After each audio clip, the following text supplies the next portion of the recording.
श्री सच्चिदानंद समर्थ सद्गुरु साईनाथ महाराज की साई बंधुलरा आत्मस्वरूपुलरा प्रेमस्वरूपुलरा ఈనాటి శ్రీ ఆలూరు గోపాలరావు గారి సంస్మరణ సభకు విచ్చేసినటువంటి మీ అందరికీ కూడా శిరస్సు వంచి కృతజ్ఞత అభివందనాలు తెలియజేస్తూ ఉన్నాను. మనం సమాజానికి ఏదైతే ఇస్తామో అదే తిరిగి మనకు వస్తుంది అని పెద్దలు చెప్పారు. వారు సమాజానికి సాయి తత్వ ప్రచారాన్ని అందజేశారు. దానికోసమే జీవిత చరమాంకం వరకు కూడా కృషి చేశారు. ఇప్పుడు వారి తదనంతరం కూడా వారి సంస్మరణ సభలో కూడా సత్సంగాలే చెప్పబడుతూ ఉన్నాయి. బాబాగారు అంటారు, మనం ఏదైతే తింటామో తేన్పు కూడా అదే వస్తుంది అని. కాబట్టి మనం ఏమైతే కుటుంబానికి చేస్తామో ఆ కుటుంబం నుంచి కూడా మనకు అదే వస్తుంది. అంటే కుటుంబాన్ని నువ్వు ప్రేమిస్తే కుటుంబం నిన్ను ప్రేమిస్తుంది. నువ్వు వెళ్ళిపోయిన తర్వాత కూడా సమాజానికి నీవు సేవ చేస్తే ఆ సమాజం నిన్ను మళ్ళీ తలుచుకొని నీకు కృతజ్ఞత తెలియచేస్తుంది. వారు సాయి భక్తులుగా జీవిస్తూ సాయి తత్వ ప్రచారం చేశారు. వారి తదనంతరం కూడా వారి సంస్మరణ సభలో కూడా సాయి తత్వ ప్రచారమే జరుగుతుంది. దీన్ని మరొక ఇద్దరు మహాత్ముల జీవన విధానాల్ని పరిశీలిస్తే కూడా మనకు తెలుస్తుంది. బాబా గారు ఉన్నంత కాలం కూడా ఆ ద్వారకామాయి నిరంతరం కూడా భక్తులతోటి కలకల్లాడుతూ ఉండేది. పూజా హారతులతో ఆనందంగా భక్తుల యొక్క సమూహంతో ఉండేది. ఊరేగింపు ఉత్సవాలు, చావడి ఉత్సవాలు, ఇవన్నీ కూడా వారి తదనంతరం కూడా ఇప్పుడు అవే పూజా విధానాలు, అవే హారతులు, అవే చావడి ఉత్సవాలు భక్తుల యొక్క కోలాహలంతో నడుస్తుంది. మరొక మహాత్ముడు నాకు ఆశ్చర్యం వేస్తుంది, మెహర్ బాబా. వారు శరీరంతో ఉన్నప్పుడు 40 సంవత్సరాలు మౌనంగా ఉన్నాడంట. పక్కనే ఉంది స్వామివారి మందిరం. 40 years ఆయన మాట్లాడలేదు. ఆయన సమాధి దగ్గరికి వెళ్తే ఇప్పుడు అక్కడ మౌనమే రాజ్యం వెళ్తుంది తప్ప కనీసం ఒక్క చిన్న మాట కూడా వినపడదండి. ఇద్దరు మహాత్ములే. ఒకరేమో భక్తుల యొక్క కోలాహలంతో, భక్తుల యొక్క పూజలతో, హారతులతో, వారి అభిమానాలతో ఇస్తూ తీసుకుంటూ కార్యక్రమం నిర్వహించారు. తదనంతరం కూడా అవే అక్కడ జరుగుతున్నాయి. ఒకరు మౌనాన్ని పాటిస్తూ భక్తులను కూడా మౌనంగా ఉండమని బోధిస్తూ, మౌనమే అసలైన సాక్షాత్కారానికి దారి చూపిస్తుందని వారు ఆ మార్గాన్ని బోధించారు. వారి భక్తులు వారి తదనంతరం కూడా అదే మార్గాన్ని ఆచరిస్తూ ఉంటారు. ఇలా అన్ని మార్గాలు భగవంతుని చేరుకుంటాయి. అయితే భక్తి మార్గం ద్వారా బాబా గారు చూపినటువంటి ఆ యొక్క లక్ష్యాన్ని చేరుకోవడానికి నిజంగా మనం ప్రయత్నం చేస్తున్నామా అనేది ఆలోచించుకున్నప్పుడు కృష్ణ పరమాత్మ చెప్పినట్టుగా బాబా గారు మామిడి చెట్టు పూత చూపించినట్టుగానే మనకు సమాధానం వస్తుంది. బాబా గారిని మోక్షం కోసం నేను ఆయన పాదాలు పట్టుకున్నాను అనే ఒక లక్ష్యం తీసుకొని ప్రయాణం చేసేవాళ్ళు ఎంతమంది ఉన్నారు అని అడగను నేను. ఈ అడగడం వల్ల మనమే అవమానించినట్టు అవుతుంది. ఎందుకంటే మోక్షం అనే ఆ మాట చాలా పెద్దది. దానికి కావలసిన అర్హతలు చాలా పెద్దవి. అందుకనే మనం ఏం చేసామంటే బాబాని గురువుగా కంటే దేవుడిగా చేసేసుకొని ఆయన పూజిస్తూ ఆయన ద్వారా కోరికలు తీర్చుకుంటూ ఈ మానవ జీవితాన్ని ప్రశాంతంగా గడపాలనే నిర్ణయం చేసుకొని ఈ మార్గంలో మనం వెళ్తూ ఉన్నాం. కాబట్టి భగవంతుడు కోరికలు తీరుస్తాడు, గురువు జ్ఞానం ద్వారా మోక్షాన్ని ఇస్తాడు.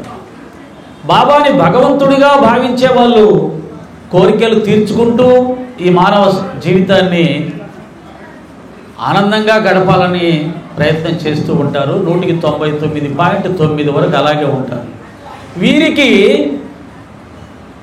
జన్మరాహిత్యం అనేది అసాధ్యం.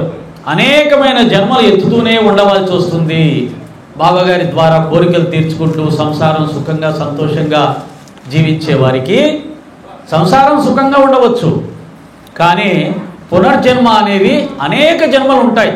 మనకు బాబా భక్తుల్లో చూసినప్పుడు శ్యామా గారికి చెప్తారు, 72 జన్మల బంధం నీది నాది అంటాడు. కాకాసాబ్ దీక్షిత్తో చెప్తారు, 4 జన్మల బంధం మనది అంటారు. అంటే 4 జన్మల్లో మోక్షం పొందాడు దీక్షిత్ గారు. 72 జన్మలైనా కానీ ఇంకా బాబాగారి భక్తుడిగా వస్తూనే ఉన్నాడు శ్యామ.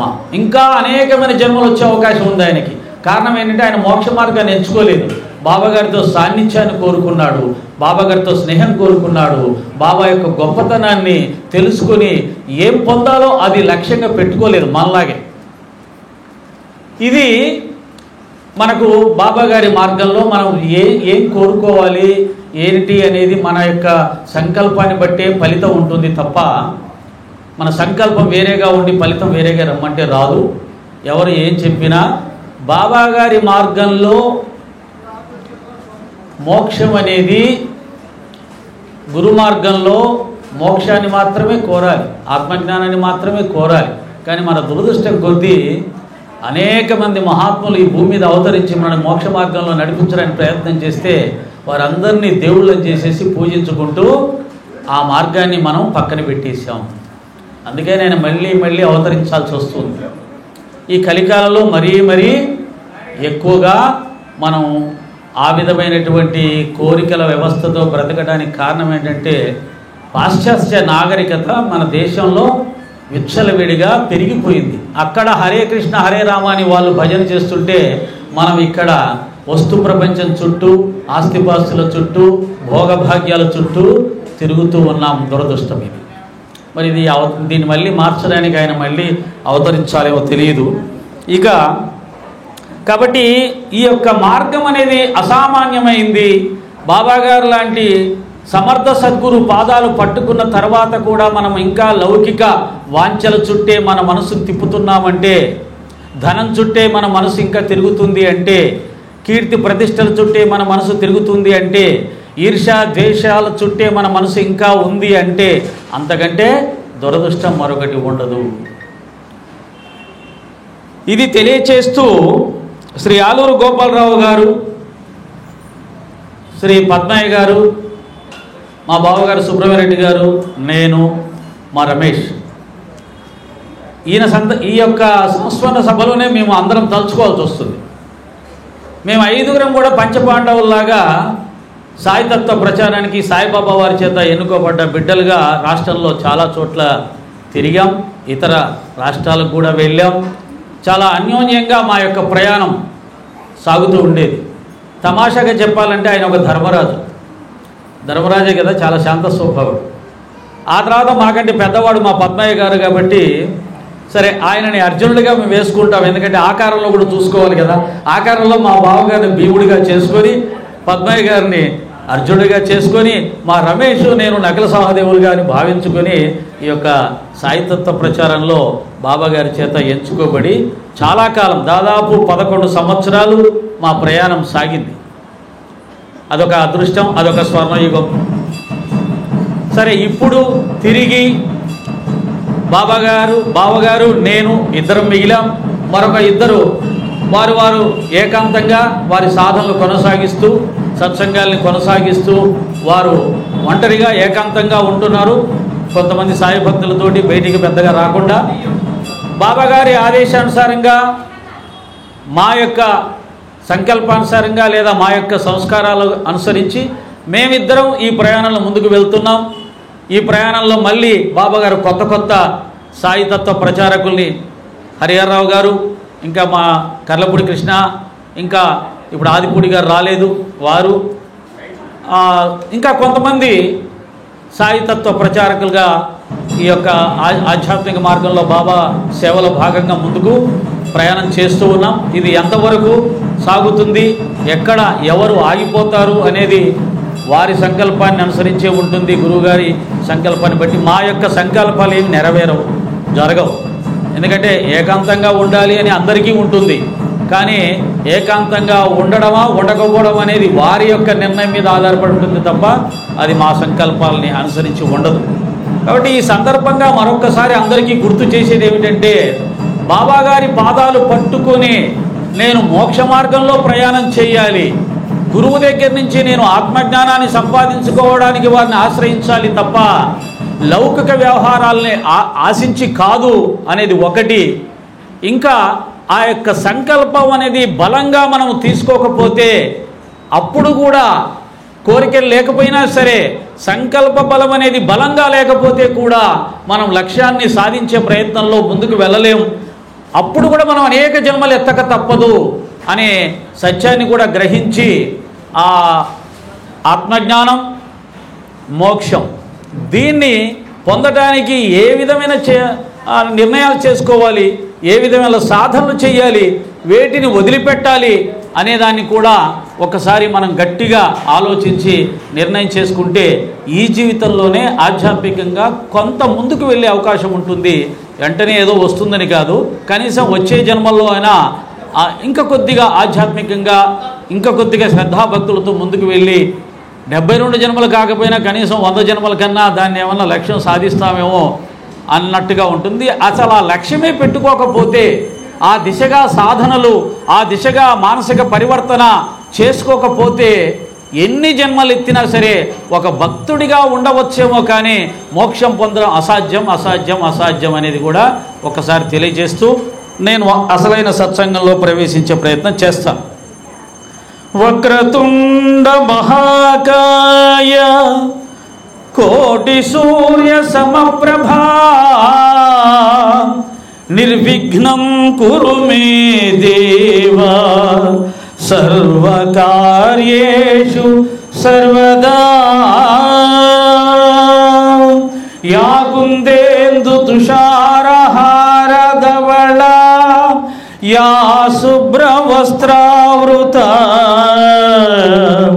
యా వీణావరదండ మండితకరా యా శ్వేత పద్మాసనా యా బ్రహ్మాచ్యుత శంకర ప్రభృతిభిర్దేవై సదా వందితా సా మాం పాతు సరస్వతీ భగవతి నిశేష జాడ్యాపహ నిశేష జాడ్యాపహ. గురుర్బ్రహ్మా గురుర్విష్ణుః గురుర్దేవో మహేశ్వరః గురు సాక్షాత్ పరబ్రహ్మ తస్మై శ్రీ గురవే నమః. గురువు గురించి ఆదిశంకర భగవత్పాదుల వారు ఏం చెప్పారంటే, అజ్ఞానతిమిరాంధస్య జ్ఞానాంజన శలాకయా చక్షురున్మీలితం యేన తస్మై శ్రీ గురవే నమః. అజ్ఞానం అనే అంధకారం గురువు యొక్క పాదాలు పట్టుకున్న వెంటనే చెరడాకోలతో కొడితే గుర్రం ఎలా చెంగున పరిగెడుతుందో ఆ విధంగా అజ్ఞానం అనే చీకటి భల్లున తొలగిపోయి జ్ఞానం అనే ప్రకాశం వస్తుంది అని చెప్తాడు. అఖండ మండలాకారం వ్యాప్తం యేన చరాచరం తత్పదం దర్శితం యేన తస్మై శ్రీ గురవే నమః. గురువు యొక్క పాదాలు దర్శించగానే అనంతకోటి బ్రహ్మాండాలను దర్శించినటువంటి పుణ్యఫలం వస్తుంది అని చెప్పారు. అంటే గురువు యొక్క పాద సన్నిధిలోనే సమస్తం ఉంది అని సకల శాస్త్రాలు చెప్పే పెద్దలు మహాత్ములు కూడా సెలవిచ్చారు. అనేక జన్మ సంప్రాప్తౌ కర్మబంధ విదాహినే ఆత్మజ్ఞాన ప్రదానేన తస్మై శ్రీ గురవే నమః. అనేక జన్మలలో వ్యాపించున్నటువంటి సంక్రమించినటువంటి ఆ అజ్ఞానం అనే అంధకారం తొలగిపోయి గురువు యొక్క పాదాలు పట్టుకున్న వెంటనే ఆత్మజ్ఞానం లభిస్తుంది అని చెప్పారు. మనకు ఆత్మజ్ఞానం లభించిందా అని ప్రశ్న వేసుకోవాలి. ఆత్మజ్ఞానం లభిస్తే వచ్చే స్థితి ఏంటి, ఇది కూడా తెలుసుకోవాలి. ఇవన్నీ గ్రంథాల ద్వారా తెలుసుకోవచ్చు, మహాత్ముల యొక్క ప్రవచనాల ద్వారా తెలుసుకోవచ్చు. ఆత్మ లక్షణాలు ఏంటి, ఆత్మజ్ఞాని ఏ విధంగా ఉంటాడు, ఏ విధంగా ప్రవర్తిస్తాడు అనేది కూడా తెలుసుకోవాలి. ఆ తెలుసుకున్న తర్వాతే ఆ విధంగా నీ మానసిక స్థితి ఉందా, నీ ప్రవర్తన ఉందా అని పోల్చుకునే అవకాశం ఉంటుంది. అసలు ఆత్మజ్ఞాని లక్షణాలే తెలియనప్పుడు, ఆత్మజ్ఞానం యొక్క ప్రభావమే తెలియనప్పుడు, ఆత్మజ్ఞానం పొందినటువంటి మానసిక పరివర్తన ఎలా ఉంటుందని తెలియనప్పుడు మనం ఏ స్థితిలో ఉన్నామో తెలుసుకునే అవకాశం ఉండదు. ఇవన్నీ తెలియాలి అంటే మళ్ళీ ఒక సద్గురు పాద సన్నిధిలో ఉండాలి. అంత అదృష్టం అందరికీ దొరకదు, ఈ కాలంలో అసలు దొరకదు. మనకు దొరికిన సద్గురు సాయినాథుల వారి యొక్క ప్రతిరూపం సచ్చరిత్ర. సచ్చరిత్రలో చెప్పబడినటువంటి విధి విధానాలు అనుసరించి నా మనసు ఉందా, నేను ప్రవర్తిస్తున్నానా అని ఎప్పటికప్పుడు మనని మనం పరిశీలించుకోవాలి సుమా. అలా లేకపోతే నువ్వు మళ్ళీ నీ వీపు మీద నువ్వు కొట్టుకొని దాన్ని నేర్చుకోవడానికి దృఢ సంకల్పంతో ముందుకు వెళ్ళాలి. వదిలేయాల్సింది వదిలేస్తూ పోవాలి, చేయాల్సిన సాధనలు చేస్తూ పోవాలి. ఇది ఏ సాధన? మన్నాథో శ్రీ జగన్నాథో మద్గురు శ్రీ జగద్గురు మమాత్మ సర్వభూతాత్మ తస్మై శ్రీ గురవే నమః. నా యొక్క గురువే జగద్గురువై ఉన్నాడు అంటే నా గురువే గొప్ప అని కాదు, నా గురువే సమస్తమైన జగత్తులో ఉన్న గురు స్వరూపాల్లో ఉన్నాడు అనే జ్ఞానం ఉండాలి. అంటే అందరూ గురువులు కూడా నా గురువు ఒకటే, మళ్ళా భేదభావం ఉండకూడదు. మద్గురు శ్రీ జగద్గురు మమాత్మ సర్వభూతాత్మ. నాలో ఏ ఆత్మ అయితే ఉన్నదో ఆ ఆత్మ అందరిలో ప్రకాశిస్తుంది, సమానంగా ఉంది అన్నప్పుడు భేదభావం తొలగిపోతుంది. దురదృష్టం కొద్దీ మనం ఎలా తయారవుతామంటే మనలో ఉన్న ఆత్మనే కుక్క, పిల్లి, పంది, దోమ సకల మానవుల్లో ఉంది అని బాబా గారు చెప్పారు, చూపించారు, భావించమని చెప్పారు. కానీ ఇదే జ్ఞానంతో రాముడు, కృష్ణుడు, శివుడు వేరు, బాబా వేరు అనే యొక్క అజ్ఞానంలోకి వెళ్తాము. అది కేవలం గురువు మీద ఉన్న అనన్యమైన ప్రేమ వల్ల వచ్చే ఒక స్థితి తప్ప అది తప్పని నేను అన్నను. కానీ దాన్ని కూడా మనం జ్ఞానంతో జయించాలి. ఆత్మ సర్వవ్యాప్తమై ఉన్నది, సకల జీవులలో ఉన్నప్పుడు మరి అవతార పురుషుల్లో ఉండదా అని ఒక్కసారి ఆలోచించినప్పుడు ఒకటే ఆత్మ అన్ని రూపాలు ఉన్నది అని జ్ఞానం వస్తుంది. దాన్నే మనకు అర్థమయ్యేటట్టుగా చెప్పాలి అంటే పాత్రధారి ఒక్కడే, పాత్రలు అనేకం. ఒకరే రామారావు గారు, రాముడు ఆయనే, కృష్ణుడు ఆయనే, రావణ బ్రహ్మ ఆయనే, శివుడు ఆయనే, ఇలా అన్నీ ఆయనే. కాబట్టి పాత్రధారిని మనం అర్థం చేసుకోగలిగితే ఆయన ధరిస్తున్న పాత్రలన్నీ కూడా అర్థమైపోతాయి. పాత్రధారిని చూడాలి తప్ప పాత్రలను చూడకూడదు.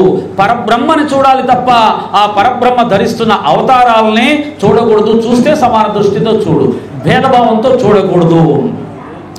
బ్రహ్మానందం పరమసుఖదం కేవలం జ్ఞానమూర్తిం ద్వంద్వాతీతం గగనదృశం తత్వమస్యాది లక్ష్యం. గురువును పట్టుకుంటే ఏమి లభిస్తుంది? బ్రహ్మానందం. దానికి ఒక లిమిటేషన్ అనేది లేదు, అనంతమైన ఆనందం. ఆకాశం ఎంత ఎత్తుగా ఉందో ఆకాశానికి కొలత లేదండి, ఎంత దూరం పోయినా అది అలాగే ఉంటుంది. కాబట్టి ఆకాశం ఎంతగా వ్యాపించి ఉందో అంత ఆనందాన్ని పొందాలి. గురువు పాదాలు పట్టుకున్నప్పుడు పొందుతున్నామా? పొందట్లేదా? పొందకపోతే మనం ఇంకా గురువు గారి దగ్గర నుంచి నేర్చుకోవాల్సింది ఏదో ఉంది. అదే సందర్భంలో వదిలివేయవలసింది కొండంత ఉంది, అదే అడ్డుపడుతూ ఉంది. ఆయన అనుగ్రహం ఎప్పుడూ మన మీద ప్రసరిస్తూనే ఉంది, కానీ వదిలివేయవలసింది కొండంత ఉండడం వల్ల అది అడ్డుపడుతుంది. దానికి ఉదాహరణగా చెప్పాలి అంటే ఇనుప కడ్డీకి బాగా తుప్పు పట్టింది అనుకోండి, అయస్కాంతం తీసుకెళ్ళి దాని దగ్గర పెడితే అది అడ్డుకోదు, అది ఇనుమే. కానీ ఆ తుప్పంతా పూర్తిగా ఫైలింగ్ చేసి తీసేస్తే ఇనుము ఫ్రెష్గా ఉంటే అప్పుడు టక్కున తొక్కుంటుంది. కాబట్టి మన మనసుకు పట్టినటువంటి కామక్రోధ లోభ మోహ మదమత్సరములు భేదభావము అనే అజ్ఞానం తొలగించుకున్నప్పుడు ఆయన ప్రసరింపచేస్తున్న అనుగ్రహం మనకు వెంటనే తగులుతుంది, దివ్యానుభూతి కలుగుతుంది. అష్టసాత్విక మనకు బాబా గారి దగ్గర ఉన్న గొప్ప అదృష్టం ఏంటంటే సచిత్ర పారాయణం చేసిన, హారతుల్లో పాల్గొన్న, బాబా గారి దివ్య ముఖార విందాన్ని చూసిన ప్రతి ఒక్కరికి అష్టసాత్విక భావాలు కలుగుతాయి. కళ్ళల్లో నుంచి ఆనంద బాష్పాలు వర్షిస్తూ ఉంటాయి. అంటే నువ్వు అడగకుండానే, కష్టపడకుండానే అనాయాసంగా నీకు ఆత్మానుభూతిని బాబా మార్గంలో అతి సులభంగా మనము పొందుతూ ఉంటాం. పొందుతూ ఆయన ఏం చెప్తున్నాడు? ఇదిగో చూడు, ఎంత ఆనందిస్తున్నావో, ఆనందాన్ని తట్టుకోలేక ఆనంద బాష్పాలు వర్షిస్తున్నావు. ఇదే అసలైన ఆత్మానుభూతి లక్షణం. ఇది నీకు ఎప్పుడూ కావాలా? అవును బాబా, అయితే అన్నీ వదిలేయి. అన్నీ వదిలేసే దగ్గరే సమస్య వచ్చింది. మనం ఏమంటామంటే మాకు అన్నీ కావాలి బాబా, వాటితో పాటు నువ్వు కావాలి బాబా, వాటితో పాటు బ్రహ్మానందము కావాలి బాబా అంటే బాబా ఏమంటాడంటే అవి రెండు ఉత్తర దక్షిణ ధృవాలను ఆయన కలవు అంటాడు. మనం నిర్ణయం చేసుకోవాల్సింది మనమే. ఏకం నిత్యం విమలమచలం సర్వధీ సాక్షిభూతం భావాతీతం త్రిగుణరహితం సద్గురుం తం నమామి. ఏకం, ఉన్నది ఒకటే, నిత్యం, అది ఎప్పుడూ ఉంటుంది. విమలం, మలినము లేనటువంటిది, స్వచ్ఛమైనటువంటిది. సర్వధీ సాక్షిభూతం, అంతటినీ వ్యాపించి ఉండి అన్నిటినీ చూస్తూ ఉంది. సాక్షిభూతంగా సుమా, దానికి గుణాలు లేవు, దానికి రంగులు లేవు, దానికి రూపాలు లేవు. అది ఆ లైట్ కాంతి ఎలా ఉందో అలా ఉంది. ఇక్కడ జరుగుతున్న కార్యక్రమాన్ని అంతా కూడా ఆ కాంతి చూస్తూ ఉంది. దానికి ఎటువంటి గుణాలు లేవు. బాబా యొక్క అసలు స్వరూపం అది నిర్గుణ తత్వం. ఏకం నిత్యం విమలమచలం సర్వధీ సాక్షిభూతం భావాతీతం త్రిగుణరహితం సద్గురుం తం నమామి. పరబ్రహ్మ యొక్క తత్వాన్ని అర్థం చేసుకోవాలంటే, గురుమార్గంలో నువ్వు ప్రయాణం చేయాలంటే అది భావాతీత స్థితి. అంటే మనకు కళ్ళకు కనిపించని దాన్ని, ఇంద్రియాలతోటి మనం చూడలేని దాన్ని, అనుభవించలేని దాన్ని భావించి మనం ఆనందించవచ్చు. కానీ పరబ్రహ్మతత్వం భావించడానికి కూడా అవకాశం లేదు. భావాతీతం, త్రిగుణరహితం. ప్రపంచమంతా సృష్టి స్థితి లయలు అంటే సత్వరజ స్తమో గుణాలతో నడుస్తూ ఉంది. ప్రతి ఒక్కరిలో ఉండేది ఈ సత్వరజ తమో గుణాలు. ఈ ఆధ్యాత్మిక మార్గాలు, సత్సంగాలు, పూజలు, వ్రతాలు, దీక్షలు, యజ్ఞాలు, యాగాలు, ఊరేగింపులు సమస్తం కూడా సత్వగుణానికి సంబంధించింది. ఈ సత్వగుణం కూడా ఆగిపోతే తప్ప నీకు పరమాత్మ తత్వం అనుభవంలోకి రాదు. అది ఆపు చేయాలని ఎవరు అనుకుంటాం? ఇదే భక్తి అనుకుంటాం, ఇదే సాధన అనుకుంటాం, ఇందులోనే అన్నీ వస్తాయనుకుంటున్నాం. కానీ దీన్ని ఆప్ చేస్తే తప్ప అసలు స్థితి దొరకదు. అందుకనే త్రిగుణాతీతం అని చెప్పబడింది. ఇది గురువు దగ్గర వచ్చినప్పుడు మాత్రమే, గురువు ఇచ్చే సాధనల ద్వారా మాత్రమే దాన్ని లభిస్తుంది, మనం పొందగలుగుతాము.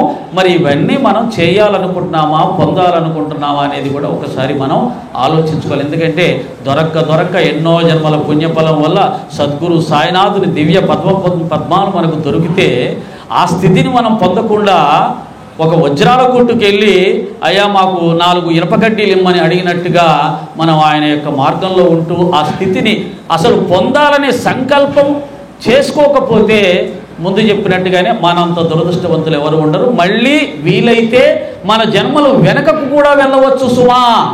బాబా గారి భక్తులుగా ఉండి పాము కప్పలుగా పుట్టిన వాళ్ళు ఉన్నారు, బాబా భక్తులుగా ఉండి మేకలుగా పుట్టిన వాళ్ళు ఉన్నారు. కాబట్టి వెనకకు కూడా వెళ్ళవచ్చు. బాబా భక్తుని అయినంత మాత్రాన నేనేదో గొప్ప స్థితికి వెళ్ళిపోతాను అనుకోవడానికి లేదు. ఒక్కసారి నీ ప్రవర్తన చెక్ చేసుకో అనేది కూడా మనం బాగా దృష్టి పెట్టి, ఇక ఇది సాధన మార్గంలోకి వెళ్ళాలి. ఇంకా 20 సంవత్సరాలు అయినా కానీ బాబా మార్గంలో ఉంటూ ఇంకా పుస్తకాలు చదువుతామండి, ఇంకా సత్సంగాలు వింటామండి, తప్పులేదు. చదవాలి, వినాలి. దాంట్లో చెప్పబడిన దాన్ని నువ్వు సాధించాలని సంకల్పం పెట్టుకోకపోతే, సాధించడానికి సాధన మార్గాన్ని ఎంచుకోకపోతే, సాధించడానికి కావాల్సిన వదిలేయకపోతే వేస్ట్, వృధా అనేది ఈ సందర్భంగా చెబుతూ మధ్యలో మళ్ళీ జ్ఞాపకం వస్తుంది. ఈ యొక్క మందిరంలో ఆలూరు గోపాలరావు గారి అందరం కలిసి ఇక్కడ కూర్చొని ఇలాగే సత్సంగాలు చెప్పాము. ఒకసారి ఇక్కడ భరద్వాజ మాస్టర్ గారు ఉన్నారు. సాయి సత్సంగాలకు మూల విరాట్, మూల పురుషుడు. ఆంధ్రదేశంలో సచరిత్ర మీద సత్సంగాలు చెబుతూ సచరిత్రలో ఉన్న గొప్ప జ్ఞానాన్ని, బాబా యొక్క గొప్పతనాన్ని అనన్యంగా విష్ణు చక్రంలా వ్యాపించి ఆంధ్రదేశం అంతా కూడా సాయితత్వాన్ని మొట్టమొదట భక్తులకు రుచి చూపించిన మహానుభావుడు భరద్వాజ మాస్టర్ గారి విగ్రహం ఉంది ఇక్కడ. వారి సన్నిధిలో కూర్చొని సత్సంగం చేసే భాగ్యం మాకు, వారి సన్నిధిలో కూర్చొని వినే భాగ్యం మీకు కలగడం అనేది నిజంగా ఎన్నో జన్మల పుణ్యఫలం ఉంటే తప్ప అది సాధ్యం కాదు. నేను భరద్వాజ మాస్టర్ గారిని చూడలా. ఆ లోటు ఆలూరు గోపాలరావు మాస్టర్ గారిని చూడడం ద్వారా తీరింది. ఆయన గొప్పగా సత్సంగాలు చెప్పాడా, గొప్పగా కృషి చేశాడా, గొప్పగా సాహిత్యంతో ప్రచారం చేశాడా అంటే మాస్టర్ గారి తర్వాత అంతగా తపన పడ్డాడు, చేశాడు. నాకు వాటి అన్నిటికంటే నచ్చేది ఏంటంటే, నువ్వు సత్సంగాలు గొప్పగా చెప్పడం కాదు, కావాల్సింది నాకు నీ ప్రవర్తనలో సాత్వికత ఉందా, నీ ప్రవర్తనలో త్యాగం ఉందా, నీ ప్రవర్తనలో ప్రేమ ఉందా. ఇవి గుణాలు. ఆధ్యాత్మికం యొక్క పరమావధి ఏంటంటే, మనలో ఉన్నటువంటి గుణాలు పరిపక్వమై అవి అద్భుతంగా అందరినీ ఆనందింపచేసే స్థాయికి నీ గుణాలు ఉన్నప్పుడు, వృద్ధి చెందినప్పుడు అది ఆధ్యాత్మిక యొక్క పరమావధి. అంతేగాని చెప్పడం కాదు. సచరిత్రలో కూడా ఈ విషయం ఉంది. గొప్పగా సత్సంగాలు నువ్వు అద్భుతంగా చెప్పడం ముఖ్యం కాదు, దాన్ని ఆచరిస్తున్నావా లేదా అనేదే ముఖ్యమని చెప్తుంది. కాబట్టి ఆచరణ ఆచరణ ఆచరణ. ఇక ఈరోజు నేను ఎంచుకున్న సబ్జెక్ట్ ఏంటంటే, బాబాగారి పాదాలు పట్టుకొని మోక్షాన్ని కోరి ఆయన పాదాలు పట్టుకున్న భక్తులు చాలా తక్కువ మంది ఉన్నారు. అలా పట్టుకున్న వాళ్ళ జీవిత చరిత్రని మనం పరిశీలించి చూసే ప్రయత్నం చేద్దాం. వారిలో మహల్సాపతి, రాధాకృష్ణ అయ్యమ్మ, కాకాసాహెబ్ దీక్షిత్ మరియు ఉపాసనీ బాబా, ఆ తర్వాత సచరిత్రలో లేని పేరు రేగే గారు. వీరు బాబాగారి పాదాలు పట్టుకోవడంలో వాళ్ళు ఏ ఉద్దేశంతో పట్టుకున్నారంటే, ఎన్నో జన్మల సంస్కారం వల్ల, సాధనా ఫలితం వల్ల వారికి మోక్షం కావాలి అనే ఒక తీవ్రమైన కోరికతో ఈ జన్మ తీసుకున్నారు. అందుకనే బాబాగారు భూమి మీద అవతరించిన అనేకమైనటువంటి కారణాల్లో మరొక ముఖ్య కారణం ఏంటంటే, అనేక జన్మలుగా తన పాదాలు పట్టుకొని తన భక్తులుగా ఉంటూ మోక్షం పొందాలని సాధనలు చేస్తూ తప్పిస్తున్నటువంటి వాళ్ళు ఎవరైతే ఉన్నారో వారందరినీ కూడా తన దగ్గరికి పిలిపించుకొని వారిని సాధనా మార్గంలో ప్రవేశపెట్టి ఆ మోక్ష ప్రయత్నంలో వారిని కొంతమందిని పూర్తిగా గమ్యస్థానం చేర్చారు, కొంతమందిని ఆ ప్రయత్నంలో చాలా ఉన్నత స్థితికి చేర్చగలిగారు. అది నా అవగాహన తేడా ఉండవచ్చు. నేను చెప్పిన కొంతమంది మీరు మోక్షం పొందారు అనవచ్చు, నేను చెప్పిన కొంతమంది మీరు మోక్షాన్ని పొందలేదు అనవచ్చు. యద్భావం తద్భవతి. అవగాహన భేదాలు ఎప్పుడు ఉంటాయి, దాంట్లో ఎటువంటి గొడవలకు మనకేం ఆస్కారం ఏం లేదు, తప్పు లేదు. ఎందుకంటే అందరికీ ఒకే రకం తెలివితేటలు ఉండవు. నాకే తెలివి తక్కువ ఉండవచ్చు, మీకే తెలివి ఎక్కువ ఉండవచ్చు, జరగవచ్చు, తప్పు లేదు. కాబట్టి మహల్సాపతి గారి విషయాన్ని మనం తీసుకున్నప్పుడు అనేక జన్మల సంస్కారం వల్ల ఆయనలో పుట్టుకతోటే భగవంతుని యందు అనన్యమైన భక్తితో పాటు, మనందరం భక్తులమే, కానీ ఆ పాటు అనేది తర్వాత ఉండాల్సింది ఏంటంటే తీవ్రమైన వైరాగ్యం. ఈ ప్రపంచంలో ఏది వారిని ఆకర్షించేది ఉండదు, ప్రపంచంలో ఏది కావాలనే కోరిక ఉండదు, కేవలం భగవద్ భావన మాత్రమే వారికి లక్ష్యంగా ఉంటుంది. అలాంటి లక్ష్యంతో పుట్టినటువంటి మహానుభావుడు మహల్సాపతి. అందుకనే మహల్సాపతి జీవిత చరిత్ర పరిశీలిస్తే ఆయన చిన్న వయసులో నుంచే ఆ విధమైన భక్తి, జ్ఞాన, వైరాగ్యాలతో ఉన్నాడు. ఆ యొక్క షిరిడీ గ్రామంలోకి ఏ మహాత్ములు వచ్చినా, ఏ మతానికి సంబంధించిన వాళ్ళైనా మహాత్ములను ఎప్పుడూ మతం దృష్టితో చూడకూడదు. దురదృష్టం కొద్దీ ఈ మధ్య కొంతమంది అజ్ఞానులు మహాత్ములను కూడా మతం దృష్టితో చూసి ఈ యొక్క ఆధ్యాత్మిక వ్యవస్థని చిన్నాభిన్నం చేసే ప్రయత్నం చేస్తూ ఉన్నారు. కాబట్టి మహల్సాపతి గారు ముస్లిం ఫకీర్లు ఎవరైనా వస్తే వారిని కూడా సేవించుకొని వారికి కావలసిన అవసరాలు తీర్చి వారితో ఆధ్యాత్మిక చర్చలు జరిపేవారు. దాన్ని బట్టి తెలుస్తుంది ఆయనకి ఆధ్యాత్మిక జిజ్ఞాస ఎంత ఉంది అని. కాబట్టి బాబాగారు షిరిడిలో మొట్టమొదట కాలు పెట్టగానే ఆయన ఎవరికి దర్శనమిచ్చారయ్యా అంటే మహల్సాపతి గారికే దర్శనమిచ్చాడు. ఇవ్వటమే కాదు, ఈనాడు ఏ నామం అయితే ప్రపంచమంతా తారక మంత్రంగా జపించబడుతూ ఉందో, ఏ రామాన్నైతే కోట్లాది మంది భక్తులు అనన్యమైన భక్తితో ప్రేమతో జపిస్తూ ఉన్నారో, ఆ సాయి నామాన్ని పెట్టినటువంటి మహాభాగ్యవంతుడు మన మహల్సాపతి. ఆ భాగ్యాన్ని ఆయనకి ఇచ్చాడు. అంటే ఆయన ఎంత అర్హత లేకపోతే, ఎంత పుణ్యం చేసుకోకపోతే ఆనాడు శ్రీరామచంద్రమూర్తికి నామకరణం చేసే భాగ్యం కలిగినటువంటి వశిష్ఠ మహామునికి ఉన్న స్థాయి మహల్సాపతికి ఇచ్చాడు బాబా గారు. కాబట్టి ఆయన యొక్క అర్హత మనకు తెలుస్తూ ఉంది. మొట్టమొదటి దర్శనం, బాబాకు నామకరణం చేసే భాగ్యం మహల్సాపతి పొందాడు. ఊరికే రాదు, ఊరికే ఏది రాదు అంటాడు కదా ఆయన. ఎవరు? మన బంగారం షాపు వ్యాపారం చేసే ఆయన. ఊరికే డబ్బులు రావు అంటాడు కదా. ఊరికే మనకు భగవద్ అనుగ్రహం కూడా లభించదు. ఎన్నో జన్మల పుణ్యఫలం వల్ల, సాధనల వల్ల ఆ స్థితి, ఆ భాగ్యం మహల్సాపతికి లభించింది. అటువంటి మహల్సాపతిని బాబాగారు ఎంచుకున్నారు. ఎలా ఎంచుకున్నారు? ఆయన చేస్తూ అసలే పేద కుటుంబం, అసలే పేద బ్రాహ్మణుడు, ఎవరైనా 5 పైసలు 10 పైసలు ఇస్తే దాంతో పొట్ట పోషించుకోవాలి. కానీ కంసాలి వంశంలో పుట్టాడు కాబట్టి కంసాలి వృత్తి కూడా చేసేవాడట. అప్పుడు బాబాగారు స్వప్నంలో కనిపించి ఈ కంసాలి వృత్తి మానేయకూడదా అన్నాడంట. మరి నేను ఎలా బ్రతకాలి, నా కుటుంబం ఎలాగంటే నేను చూసుకుంటాలే అన్నాడు. అప్పుడు చూసుకోలేదు, ఇప్పుడు చూసుకుంటున్నాడు. ఈనాడు మహల్సాపతి మనవళ్ళు 100 కోట్లకు అధిపతులు వాళ్ళు.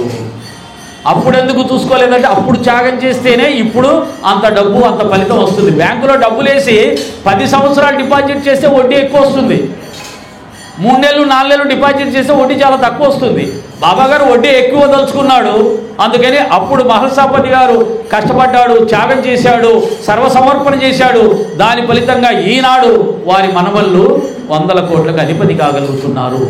కాబట్టి ఎప్పుడు ఎవరికి ఎలా ఫలితం ఇవ్వాలి అనేది గురువు యొక్క సంకల్పం, వారి ఇష్టం, వారికి వదిలేయాలి. మళ్ళీ నువ్వు దాంట్లో దూరి నన్ను చూడు, నాకు కూడా సమస్య లేకుండా చూడు అంటే నువ్వు భక్తుడివి కాలేవు. కాబట్టి మహల్సాపతి గారు ఆ విధంగా చేస్తున్న వృత్తి కూడా పూర్తిగా మానేసి బాబాగారి సన్నిధానం ఎందుకు మానేశాడు, ఎందుకు మానేమన్నాడు? ఆ వృత్తి చేసుకుంటూ కూర్చుంటే ఆయన ఇంట్లో కూర్చొని చేసుకోవాలి. అది మానేస్తేనే సద్గురు, సమర్థ సద్గురు సాయినాథుడు దివ్య పద సన్నిధానంలో రాత్రి పగలు ఆయనతో గడిపే మహావకాశం అతనికి లభించింది. అంటే ఆయన అనుగ్రహించదలుచుకున్నాడు. ఊరికే అనుగ్రహం కూడా రాదు. పూర్వజన్మల సంస్కారం, సాధన ఫలితం, సమర్పణ ఫలితం, శరణాగతి ఫలితం, అంకిత భక్తి ఫలితంగా అది అనుగ్రహించదలుచుకున్నాడు. ఆయనకి పూర్తిగా బాబాగారి సాన్నిధ్యం లభించింది. ఆ విధంగా సాధనలు ఏం చేయించాడు ఆయన చేత? ఆయనకు సహజంగానే వైరాగ్యం, ఏ కోరిక లేదు. ఇక ఆయన చేయవలసిన సాధన ఏంటి అంటే కదలకుండా కూర్చోవడం. మనుషులకు రానిది ఏమిటంటే కదలకుండా కూర్చోవడం. ఈ భక్తి మార్గంలో కూడా ఆ కదలకుండా కూర్చోవడం వచ్చినప్పుడే నీకు సాధన అనేది వంటబడుతుంది. నువ్వు తిరుగుతూ ఉంటే తిప్పలే తప్ప కూర్చుంటే వచ్చేది కుప్పలు. కానీ కూర్చోవడం కూడా అంత తేలిగ్గా రాదు. శరీరాన్ని కూర్చోబెట్టడమే రానప్పుడు నువ్వు మనసును ఎప్పుడు కూర్చోబెడతావు? అది ఇంకా కష్టం. అంటే శరీరాన్ని కూర్చోబెట్టాలి, తర్వాత మనసును కూర్చోబెట్టాలి, కదలకుండా ఉంచగలగాలి. ఈ 2 సాధనల ద్వారా మాత్రమే అంతర్ముఖం కాగలుగుతారు, అంతర్ముఖంగా ఉన్న ఆత్మను దర్శించగలుగుతారు. పరిగెట్టే ట్రైన్లో నుంచి నువ్వు ఏమీ చూడలేవు స్పష్టంగా, నిలబడిన ట్రైన్లో నుంచి మాత్రమే స్పష్టంగా ఏదైనా చూడగలవు. కాబట్టి కూర్చోవడం రావాలి, మనసును నిలబెట్టడం రావాలి. అందుకనే మహల్సాపతికి ఆ సాధన ఇచ్చాడు. ఆ సాధనలో ఎక్కడి దాకా తీసుకెళ్ళాడు ఆయన్ని? 3 రోజుల పాటు బాబా శరీరాన్ని తన ఒడిలో కూర్చోబెట్టుకొని వాష్రూమ్ కూడా వెళ్లకుండా కూర్చునేంత యోగ స్థితిని అతనికి ప్రసాదించాడు. ఆయనకి ఇచ్చినటువంటి సాధనా స్థితిని తెలియజెప్పడానికే 3 రోజుల పాటు 72 గంటల పాటు శరీరంలోంచి ఆత్మను వేరు చేశాడు. అంటే భగవద్గీతలో చెప్పిన ఆత్మ శరీరం 2 వేరు వేరు అని లోకానికి ప్రత్యక్షంగా ప్రాక్టికల్గా నిరూపించదలుచుకున్నాడు. రెండోది మహల్సాపతి సాధించినటువంటి అనుగ్రహం ఎంత గొప్పదో లోకానికి తెలియచెప్పడానికి ఆయన ఆ ప్రయత్నం చేశాడు అనేది కూడా తెలుస్తుంది. ఆ విధంగా మనసును నిలబెట్టాడు, శరీరాన్ని నిలబెట్టాడు, వైరాగ్యాన్ని సాధించాడు. కాబట్టే చివరి దశలో మహల్సాపతి వెళ్ళిపోయే సమయంలో బాబా గారు స్వప్న దర్శనం ఇచ్చి రేపు నిన్ను తీసుకెళ్తున్నాను అని చెప్పడం జరిగింది.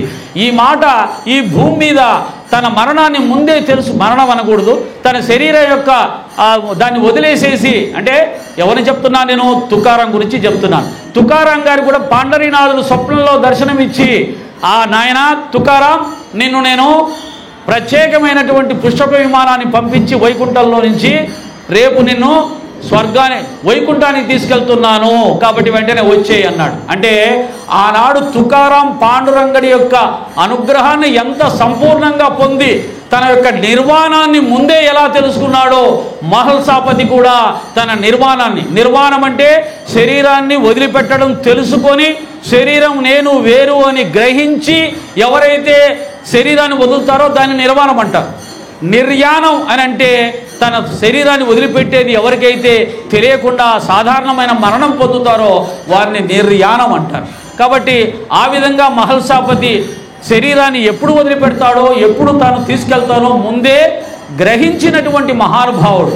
ఆ విషయం తన ఇంట్లో వాళ్ళందరికీ చెప్తే ఇంట్లో వాళ్ళందరూ ఇతర సాయి భక్తులకందరూ కూడా చెప్పి వాళ్ళందరూ మహల్సాపతికి ఇంటికి వచ్చి భగవంతుని యొక్క నామస్మరణ గురునామస్మరణ చేస్తూ ఉండగా మహల్సాపతి గారు రామనామాన్ని జపిస్తూ శరీరాన్ని విడిచిపెట్టారు అని తెలుస్తుంది.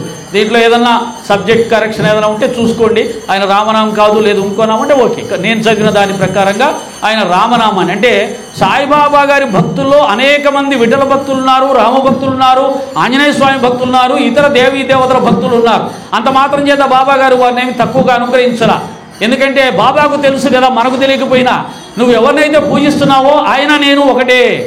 విఘ్నేశ్వర స్వామికి 14-12 సంవత్సరాల నుంచి బెల్లం ముక్క పెడుతుంటే అతను రాగానే ఇతను నాకు 10-12 సంవత్సరాల నుంచి బెల్లం ముక్క పెడుతున్నాడు ప్రసాదంగా అన్నాడంటే విఘ్నేశ్వరుడు అయిన వేరు కాదని చెప్పట్లా. ఆ విధంగానే భావం మనకు వేరు కావచ్చు, అజ్ఞానంలో ఉన్నంత వరకు వేరు అనేది ఉంటుంది.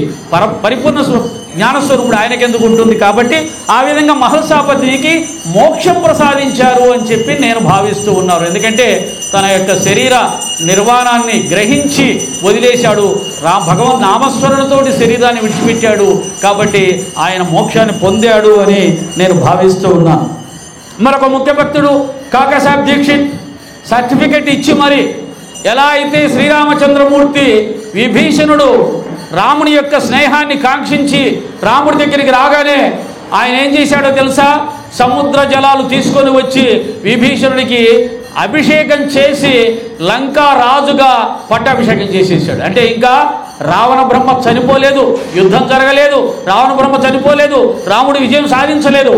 కానీ మైత్రి జరిగిన వెంటనే విభీషణుడికి పట్టాభిషేకం చేసినట్టుగా కాకాసాబ్ దీక్షిత్కి బాబా గారు నీ చివరి సమయంలో నిన్ను విమానంలో తీసుకెళ్తాను కాక అని అభయం ఇచ్చాడు. ఇచ్చినట్టుగానే చివరి సమయంలో ఆయన్ని విమానంలో తీసుకువెళ్ళాడు. అంటే విమానం అంటే ఏదో మనం యుఎస్కి వెళ్ళే విమానం కాదు. ఇందాక బాబాగారు చెప్పినట్టుగా ఆలూరు గోపాలరావు గారు ఎలా అయితే అనాయాసంగా తమ పనులు తాము చేస్తూ అలా ఒరిగిపోతారో అదే విమాన ప్రయాణం అనేది మనం తెలుసుకోవాలి. ఆ విధంగా కాకాసాబ్ దీక్షిత్ గారికి మోక్షం పొందినట్టుగా బాబా గారు సర్టిఫికెట్ ముందే ఇచ్చాడు, తర్వాత దాన్ని రుజువు కూడా చేశాడు. వీరిద్దరూ బాగా జాగ్రత్తగా మనం గమనిద్దాం. వీరిద్దరూ సాత్విక గుణ సంపన్నులండి.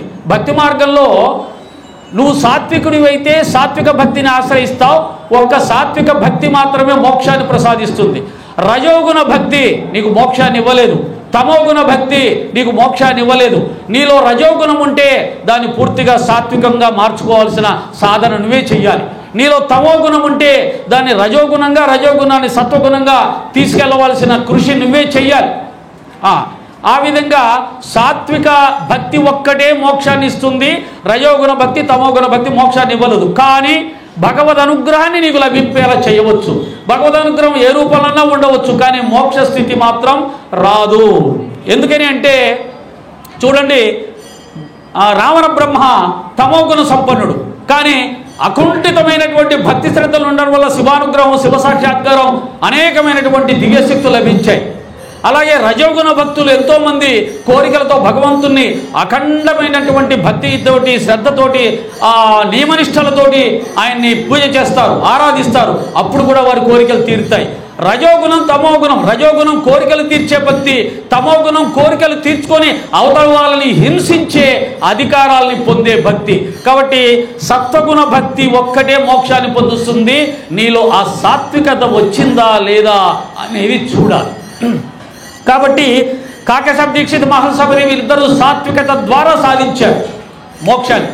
ఇక శ్రీమతి రాధాబాయి, ఉపాసని బాబా, పూర్తిగా చెప్పడానికి నాకు టైం లేదు, కానీ వీరిద్దరూ కూడా రజోగుణానికి సంబంధించినటువంటి మానసిక లక్షణాలు ఉన్నాయి వారికి. కానీ బాబా అంటే చాలా భక్తి, చాలా శ్రద్ధ, చాలా గొప్ప స్థాయిలో బాబాని ప్రేమిస్తున్నారు. కాబట్టి వారికి కొన్ని దివ్య శక్తులు వచ్చాయి.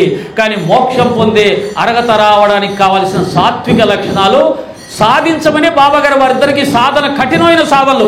ఉపాసనకి మళ్ళా మా కాకాసాబ్ దీక్షిత్ కఠిన సాధనలు లేవు, కానీ రాధాకృష్ణమాయి కఠినమైన సాధన.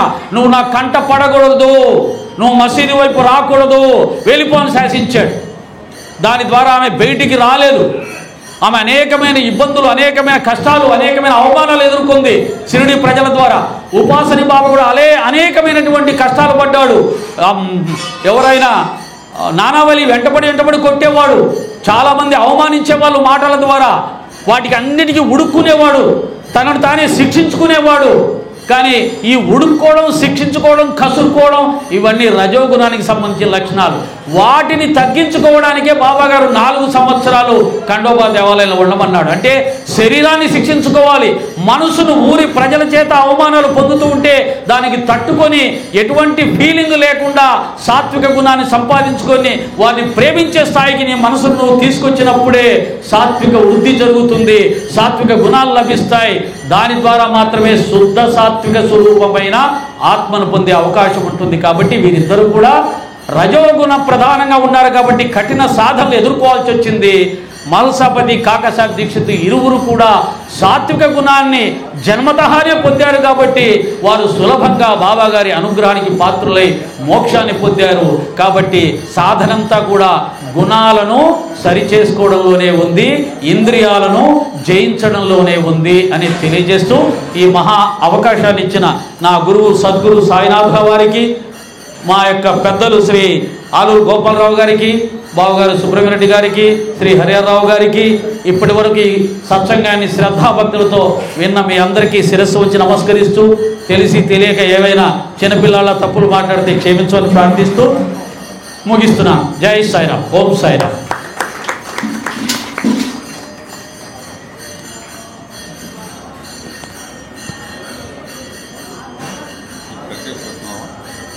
మీకు పెట్టా